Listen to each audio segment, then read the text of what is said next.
Welcome back. Last episode ended on a surprisingly positive note. I had just finished construction of a weirdly meta-level Bitcoin mining rig for research purposes, had mostly hammered out the process I'll be using to craft wetware circuitry, and I am pleased to announce that the research time for my UHV circuit template is a remarkably generous 7 seconds-ish. And yes, I do mean UHV, not the expected UMV. I haven't been following the patch notes because I have no intention of up-patching until the run's over, so I have no idea if this is still the case. But in this version, game progression starts getting a little bit wonky in the transition past UV, and naming conventions and stuff start breaking down a bit. Also breaking down a bit is my advanced assembly line setup. Turns out, I was blowing some mad smoke last episode when I talked about using stocking input buses to automate the thing. I don't know why it worked then, and doesn't work now, and cannot be bothered to figure out why, so I'm proud to announce that I'm using the brand new Goose-made genuine design that I stole straight off the wiki page, because why should I do real work when I can instead tell my factory to print me some magic boxes and call it a day? You too shall learn to appreciate the value of engineering by paint by numbers. Either way, I have a wetware mainframe. Welcome, kind of, to UHV? Quest pop-up where? Oh, for crying out. Fine. I will go and gently massage my research station for you. Good grief, this thing is too linear for its own good. Right. There we go. Now I can say, welcome to UHV. According to the quest book, this is the second to last tier in this version, so someone who hasn't been paying attention to the last 30 episodes, yes, you, I'm talking to you right now, might be operating under the delusion that I am close to finishing the game.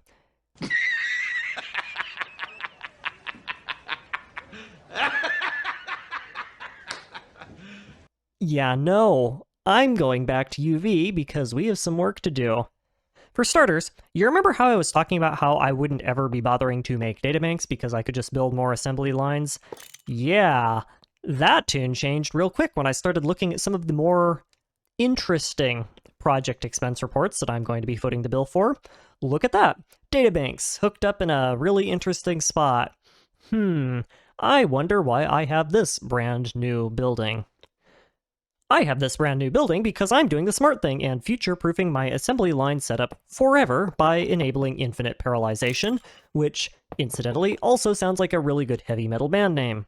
To this end, I stole a layout from the wiki, again, and tweaked it a bit to make a tileable advanced assembly line setup because I am already up to 4 lines of some flavor or another, and I can very easily see that this mess is going the same way my great stack of donuts has, but with the additional requirement of laser power supplies that my current beautifully designed Hall of Assembly lines is in no way equipped to support. And yes, I do say parallelization, not parallelization, in the same way that I say naquita instead of naquata, and crucible instead of crucible. Or is that crucible instead of crucible? Unironically cannot remember. Welcome to Goose, everyone! I can speak the English very goodly. The one drawback of using the MHS setup, in addition to the fact that it doesn't work at all, but we'll touch on that later, is that it aggravates the issues caused by assembly lines requiring multiple stacks of the same item to process a craft. Since the whole point of the chest is to buffer millions of one identical item, I can't exploit the 64 item per stack limit to separate out stacks, so I get to go back through and program in renaming steps on a whole bunch of my existing patterns and multiply their inputs and outputs by 16 to, theoretically, keep them from clogging the design. Annoying? Yes. The base design does not work, and modifying it so that it would work was annoying enough that a non-zero number of dead people started stirring in their graves by the time I finished screaming at my computer. But it's all done now. It's all over. Until I realized later on in the episode that my first round of fixes didn't fix the problem either, and I have to start all over again. Honestly, these stupid assembly lines are not worth the time. Just make 8 basic assembly lines and call it good. It's Gregtech. No one's going to judge you. My second project is getting the resources I need for optical circuit components, a quest that opened up enough cans of worms to quit my day job and start a bait shop. True to New Horizons form, 99% of them are the usual mishmash of random high-tech gobbledygook that makes up the filler for all the recipes at this point, and probably would present more of a complication if I didn't have more production capacity than God himself. That part's fine. What is not fine is the plastic used for them. It's xenazine, a material made in a bacterial vat with a similarly named bacterial culture. That has to be made out of a bunch of other cultures that require various materials from Tau Ceti and Barnarda. Well, wouldn't you know it, but it sure does seem like those planets don't exist. But thankfully, sort of, we have a solution. And that solution is breeding bees. Some of you breeding lovers out there may be wondering, just exactly how many new did I breed? Well, let's see. There's Space Meteoric Iron, Moon, Mars, Phobos, Deimos, Ceres, Desh, Mercury, Frigid, Absolute, Callisto, Callisto Ice, Ledox, Volcanic, Energy, Io, Mithril, Mithril, Venus, Quantium, Lapitron, Pyrotheum, Ganymede, Europa, Enceladus, Titan, Saturn, Mysterious Crystal, Trinium, Uranus, Miranda, Oberon, Orihakura, Neptune, Proteus, Triton, Pluto, Nequadria, Haume, Black Plutonium, Makemake, DOB, Centauri, Barnarda, T Ceti, Vega, Americium, Barnarda C, Neutronium, T Ceti E, Seaweed, Vega B, Barnarda F, Cosmic Neutronium, Infused Good, Celestis, and Barnarda E. You lovers may also be wondering, how many of those 58 species of do I actually need to for xenazine? 2. I need 3 in total, but I can't read the third one yet because it's blacklisted from the Mutatron and requires an infinity block base, so let's get on that real quick. Step 1, make the luggage scanning system my airport wishes it had for 1/10 of the price of the one that they actually have. Lob it on the Eldritch Sacrificial platform, use it to summon down a spherical violation of the laws of material conservation, and then sit back and watch your taxpayer dollars at work. And no matter how much you cram, it won't fit in your carry-on luggage. Just buy a checked bag, you cheapskate. Magic infinity dust from the I can't believe this thing got through TSA rock then gets cranked out into some Aviridium machine called a neutronium compressor, which is something of a misnomer, seeing as I have no intention of compressing neutronium in it and instead wish to compress large amounts of infinity, which is naturally named after how much of it I'm going to be needing in the near future. And with the help of our good friend, the Dyer Auto Crafting Table, wow, look at that! It's so shiny and expensive. And I'm gonna need to make like 1 million of them. And the quest book helpfully thinks that I should go outside. Joke's on you, I'm allergic to sunlight now. With that little detour out of the way, I am now the proud owner of Catalyst number 324, Rainbow Eyesore Edition, which enables me to continue on my quest for ever more esoteric species, such as Infinity Catalyst, Jägermeister, Unknown Water, Alpha Centauri, Dragonblood, Flux Ferris, Void Silicon Mica, Certus Flux, Chaotic, Ordered, Void Metal Essentia Thaumonite, a different kind of Essentia, Primeval, Fossilized, Prehistoric, Oily Distilled, and Refined, bringing the total number of new species this episode up to 82. And it only took 5 hours! Yay! Mutagen is a hell of a drug, folks. You should make your bees do as much of it as possible. Now, in the defense of the game, some of these 82 species do have practical uses. For instance, I need Barnarda E, Seaweed, and Unknown Water for progression reasons that wouldn't really apply if I had access to the planets that they're mimicking, and Refined is just part of the base mod. The other 70-something species don't have that excuse, but I'm already over it because it's time to have some fun! After I get my production bombs up and running, that is. It'll be a moment. Unknown water combs take an amount of time best described as yes to process, so hold that thought. My favorite species by far is the Barnarda C species, because I know for a fact that it was implemented explicitly to allow crazy people like me to continue this run beyond UHV, and as such am proud to consider myself among the very few people in the world unhinged enough to legitimately need to use it. When it encounters a sapling for a tree of transformation from the Twilight Forest, in one of a very small number of magically charged, whatever that means, dimensions, it will transform that tree into a Barnarda C sapling. The dimension is easy. The real problem is getting the sapling, cause, well, you know. For this, we have magic, in the form of the practically unheard of, never appreciated infused seeds. One of the pinnacles of uber jank, these seeds were turbo nerfed from being able to give you every material in the game on accident by MV to, mostly just breaking the game in really excessively over-the-top ways that I've already touched on. In recent patches, they've kind of been fixed to not blow up your world, and the particular variant I'm going to be breeding seems pretty stable from testing, but If you're somehow following along from home, first off, Godspeed, you crazy and second off, stop playing and make a hard copy of your save before tinkering with these things. I have straight up bricked entire save games, backups and all, by messing with these things, and it is not worth the risk. With that warning in place, infused seeds. They make a lot of things, most of them entirely useless, but the variant I'm preparing for is the herba variant, which drops almost any random sapling in the game. And I say almost because naturally it doesn't drop a Barnarda sapling, which would, make this whole procedure a little bit easier, but with a bit of work, you can get the dungeon saplings from the Twilight Forest. Interestingly enough, this potential drop pool also includes the robust Twilight Oak sapling, which makes the trees that spawn the sapling-bearing dungeons in the first place. Since this bit of tech is only gated by infusion and all of the stuff that you have to do to get it, that means you can now use the seeds as a time-consuming but renewable source of mob spawners once you hit early MV, which enables auto-spawner crafting, which itself enables a whole host of useful technology, including a way of farming out the Crimson Rites without using looting yes uber enchantments, and a way of producing relatively lag-free biofuel with using looting, yes, uber enchantments, so those two things could have really been useful earlier on in this run. Unlike the other dungeon sapling variants, the robust Twilight Oak can't be duped in a tree farm, so it would be a bit of work to get them in bulk, but the Hoe of Growth process is automatable with a dynamism tablet setup, so just some food for thought if anyone else is thinking about doing a playthrough with similar restrictions. Anyway, by sheer coincidence, I spent an inordinately large amount of time creating myself a pocket dimension back in episode 13 for the express purpose of getting a cat, and that happens to be one of the dimensions that is compatible with these bees. So all I have to do is dupe some transformation saplings, throw them and the bees down, and bada bing bada boom, one extremely invasive plant species, ripe for spam automation. Speaking of spam, it's time for the donut stack upgrades. By which I mostly just mean make more of them, this time tier 3 strawberry shortcake flavor. I could go through and tear down the old ones, sure, but, why?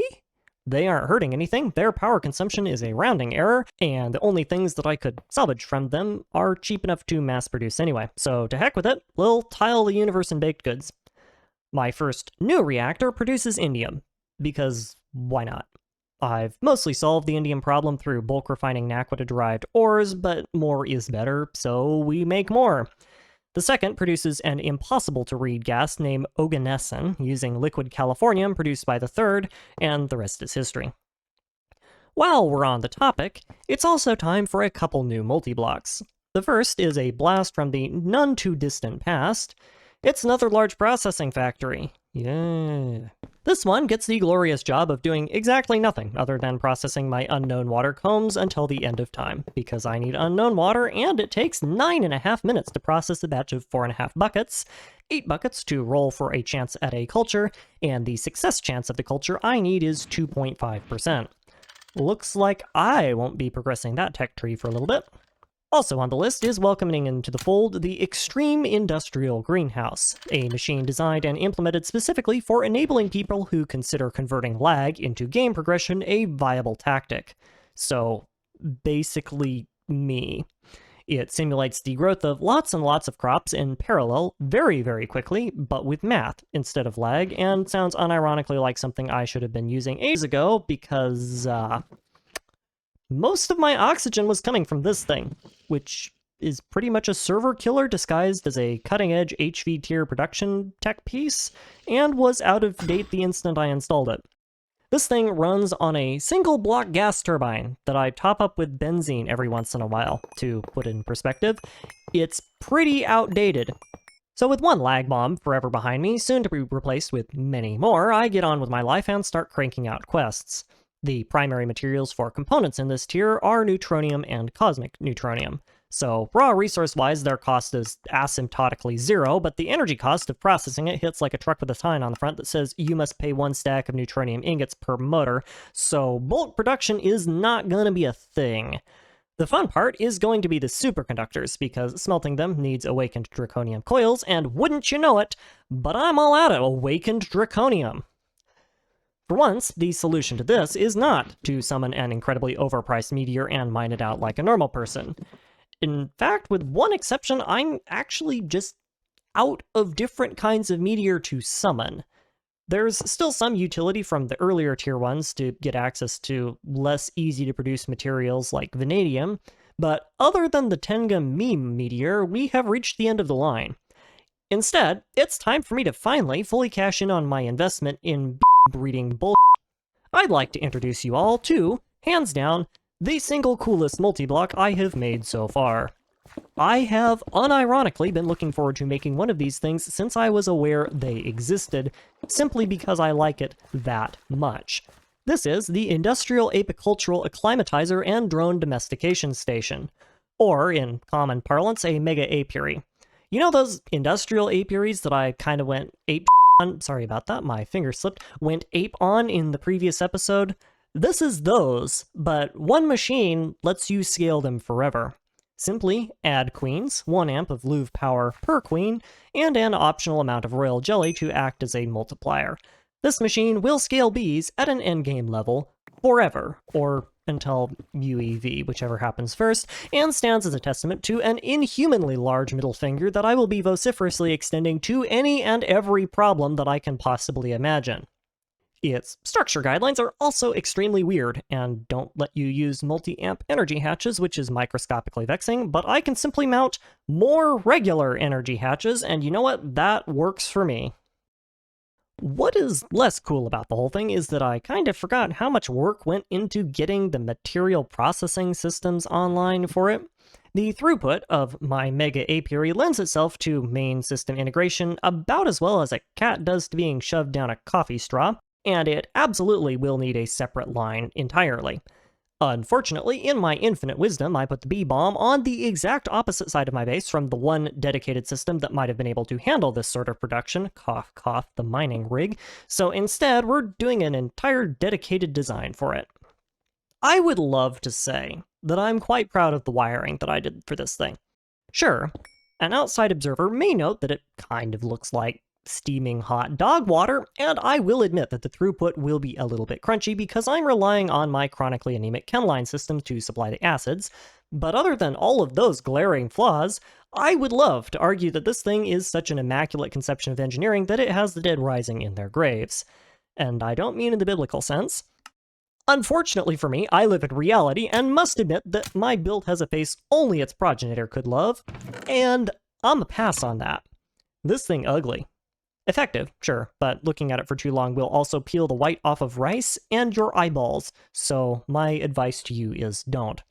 And boy, it just keeps getting worse. As far as I can tell, this is the final design. Spoilers, it's not the final design. And I say that not because it's actually final, but because if I have to cram any more junk into it, I'm gonna tear the whole thing apart and start over to prevent the violent dry heaves that it inspires simply by existing. But hey, before we get that up and running, here's a wild thought. Maybe, before making an infinitely scalable machine capable of producing thousands of items a second, I should upgrade my storage capacity. By a lot. Because right now my squid farm is doing an admirable job of clogging it, and forcing me to recycle 10 million raw calamari before it starts working again is not a scalable long-term solution. So that seems like a good project. The biggest part of this upgrade process is modernizing my fluid storage system. In what I'm almost entirely certain was a simple recipe design oversight, and not me refusing to use the intended fluid storage mechanisms, fluid storage cells jump from either requiring HV or IV tier materials to ZPM or UV tier ones, depending on if you're making the single or multi-fluid variants of their storage cells. Single storage cells are basically pointless for anything other than half a dozen super common materials, so that means I've been stuck with IV tier fluid storage all the way up to mid-UV for basically no good reason. That is no longer the case, so I am now, once again, a proud sponsor of the Just Slam a Banging Storage Cell on its School of Factory Management. With capacity problems once more a thing of the none-too-distant past, it's time to beat the elephant in the room over the head with a stick. The only bee that directly makes awakened draconium is the drake bee. Breeding it requires an awakened draconium coil block, which requires, shock of all shocks, awakened draconium.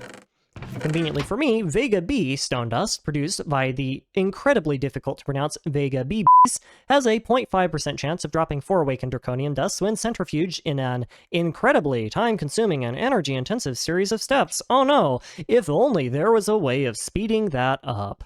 Oh wait, there is. Since New Horizons seemed to have been unreceptive to my earlier attempt to offer it 2 cents, I now raise my offer to 16. Why yes, my favorite breakfast is a bowl of pure raw TPS flavored with the tears of server admins. How about you? Incidentally, each of these machines individually consumes the entire output of my Louvre tier base. I care not, for I look ever forward into the New Horizons, the factory must grow, plus also this power production is kind of inconsequential at this point, and the plutonium-241 might be useful for precisely 5 seconds. So the plutonium-241 is now no longer useful. The Mega Apiary allows me instead to process americium, which directly produce the stuff, which in any other mod pack would let me get rid of the fusion reactors I have dedicated to it. But this isn't any other mod pack, so the smart play is to instead switch them over into making duranium and tritanium. Woo! Waste is irrelevant, and want is eternal, but neither provide a good excuse to not be using perfectly useful infrastructure, so recycling. Yay! But wait, you thought I was done with breeding? Fool! Imbecile! Absolute ignoramus of the highest order, I don't have my noble gas lines finished yet. Time for more breeding? Are you getting sick of the bleeps? 'Cause I sure am. This round is, at least, relatively short, and I only needed Nagalich, Fiery, Ignis, Hydra, Argon, Nurgas, Neon, Salasmunda, Snow Queen, Krypton, and finally, Xenon. And I am now sitting at 94 new species. Are we there yet? No, but the end is in sight. In the time that took, I managed to scrape together enough awakened draconium to make a coil block, which enables me to swap out my Vega B for Drake. Though, sadly, I am bereft of Josh. Developers, what are you doing with your time? Enabling bulk awakened draconium production. Adding Drake, a different Essentia variant, Ardite, which I needed for unrelated reasons, and Thaumonite, then puts me at 98 new species in total. And with draconium coils, my next sequence of UHV upgrades proceed in lockstep. The first is, as always, to upgrade the EBF coils to allow them to process UHV materials, in particular UHV superconductor, which, if you recall all the way back to the start of the episode, is needed to craft the UV biolab to let me culture xenazine bacteria to produce the xenazine plastic. That's right, half of this episode has thus far been spent teching up to unlock one upgrade. In fact, before I do anything else, let's get those cultures cultivating. This isn't really something I can run in parallel all that efficiently, and therefore will take forever, which conveniently is about half as long as it's going to take to upgrade my energy infrastructure, so yay! Yippee-ki-yay, multitasking, off to the salt mines I go. To my surprise, the process of doing all the genetic sequencing and slicing and whatnot for the cultures is unexpectedly enjoyable. Once you get the initial culture via the power of spanning resources into the thing and waiting, the rest of the replication and isolation recipes are either quick enough to be done all at once, or slow enough to leave running in the background, and are all easily queued without stepping into that weird middle ground where they're slow enough to be inconvenient and fast enough to require intervention directly. The quest lines teaching you how to make the things are also weirdly comprehensive, to the point that I suspect that they were added in after the fact, because most of the quest book for the past 3 tiers has been variations on the theme of, I can't be bothered to explain how the system works, go figure it out for yourself, you idiot, and they were kind of a notable exception to that trend. So, good job whoever did this. What is less fun is trying to get the stupid advanced assembly line that I thought I fixed working. I don't know right now if the design on the wiki is just simply not functional in this version, or if I've somehow made a construction mistake that hasn't gotten fixed in the multiple times I've worked these things over, but they just insist on acting as if blocking mode isn't functioning, even though I am very certain that it is. So I spent a great deal of time hacking the system into something vaguely functional. Stupid things. Meanwhile, energy network upgrades continue apace. Specifically at a pace best emulated by taking a salted slug and putting it on a treadmill. As always, the first to get bumped up a tier is the assemblers, since they need UHV to auto-process more UHV things, and more recently, This includes a whole bunch of other stuff like laser source and target hatches for the laser conductance networks, so this takes a little bit. Somewhat unusually, along with the energy hatch upgrades, there is a second upgrade that I need to put on most of my machines this tier, which is a muffler upgrade. UHV mufflers are 100% efficient, which in the case of my EBFs improves material recycling for a few recipes, but overall it means that any machine I put them on will never produce pollution again. In addition to improving the aesthetics of the place a bit by making the foliage not look like it's dying, this has an important side benefit in that it keeps my mega apiary from breaking, because it's made out of a whole bunch of dirt that keeps turning into sand, and boy was figuring that out infuriating. And now we get to the fun part. Plumbing! In my haste to switch over to Naquita reactors, I got lazy with my design and ended up making a couple of really cursed choices when it came to how I laid them out. The obvious first one is that I ran some of my laser pipes at head level, which kind of by definition renders any 3-block tall space entirely impassable and forces me to do some really weird bunny hop pathing just to get around the cable run. The less obvious, and actually more problematic, is that I blocked off all direct access to my Lapitronic supercapacitor with the weird kitty corner reactor layout, which means that I couldn't directly laser pipe in more NAC reactors when I needed more power. This was fine in UV, because I had all the power that I needed. It definitely is not fine in UHV, because I will be needing to run more than 2 NACtors at a time, even after taking into account the fuel upgrade I'm going to be getting here in a bit. And there really is no graceful way of fixing this. The capacitor has to move over, and the misaligned actor needs to come out entirely, which means that there's going to be several planned full-base blackouts in my near future, in addition to whatever else I need to do to get the transformers lasing at UHV. As annoying as cleaning up that mess is, I can't deny the results, though. With this new layout, increasing my power production is a simple matter of cranking out more liquid fuel of whatever tier I want to use, stacking more NACtors on the end of the purple box line, and daisy-chaining more transformers into the laser line to feed them into the LSC. So it's basically the same paradigm I'm using for my vac nukes, but with like a 90% reduced chance of base crippling explosions. Plus I can walk around the place now, which is a plus, I think. As a side note, normally you would not want to cross chunk lines like this with the multi-blocks, but my entire base is chunk loaded at this point, and the failure modes for an actor when partially loaded should just be to turn itself off and then get auto re-enabled by the capacitor when the capacitor drops below its power threshold, so I'm not too worried about it, but definitely don't do this with boilers, yeah? And speaking of the vac nukes, I'm sad to report that it is finally time to start decommissioning them. Or at least start the process of draining their fuel reserves. They have been doing a wonderfully admirable job powering my Ox Volcanus array thus far, but we are getting to the point where crafting bills require several thousand neutronium at a time, and they simply cannot output enough power to produce that without extended AFK sessions. For now, I'm just gonna dump their power output directly into the main grid, and will slowly be phasing them out once their core cells deplete. Somewhere around this time, I also finished my Xenazine culture, finally, and only now did I realize that it's a UEV recipe. Oops.